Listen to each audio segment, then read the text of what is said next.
Pukul 11:10 malam Surya Paloh keluar dari gedung KPK. Ia diperiksa sekitar 3 jam. Ya, Sarah, dan terkait dugaan Partai Nasdem ini terlibat dengan kasus dari Patrisrio Capella, Surya Paloh ini mengaku bahwa ia siap memberikan seluruh informasi yang dibutuhkan KPK. Dan ia juga bersedia untuk merekonstruksi pertemuan-pertemuan yang berlangsung di kantor Nasdem memang jika dibutuhkan oleh penyidik KPK. Ya, kita beralih ke berita lain. Tri Risma hari ini ditetapkan sebagai tersangka dalam perkara penyalahgunaan wewenang dalam kasus pemindahan pedagang pasar Turi. Namun Polda Jawa Timur akan menghentikan proses penyidikan kasus ini. 30 September 2015, Kejaksaan Tinggi Jawa Timur menerima surat pemberitahuan dimulainya penyidikan SPDP dengan tersangka Tri Risma hari ini.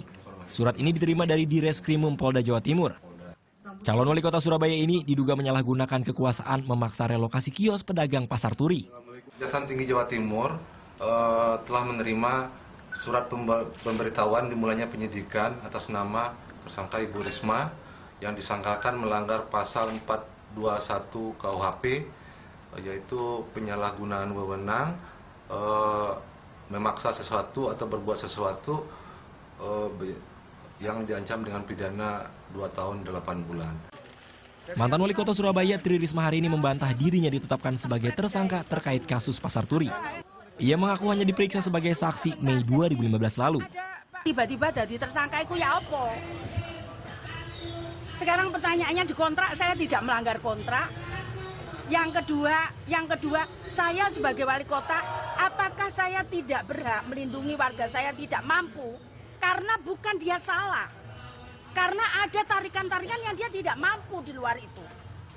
Coba bayangkan itu kalau kembali kepada Anda semuanya. Kalau tidak mampu bayar hanya karena itu semua tarikan-tarikannya di luar itu. Kemudian saya sebagai pemimpin, saya diam saya, dolim saya kalau itu terjadi.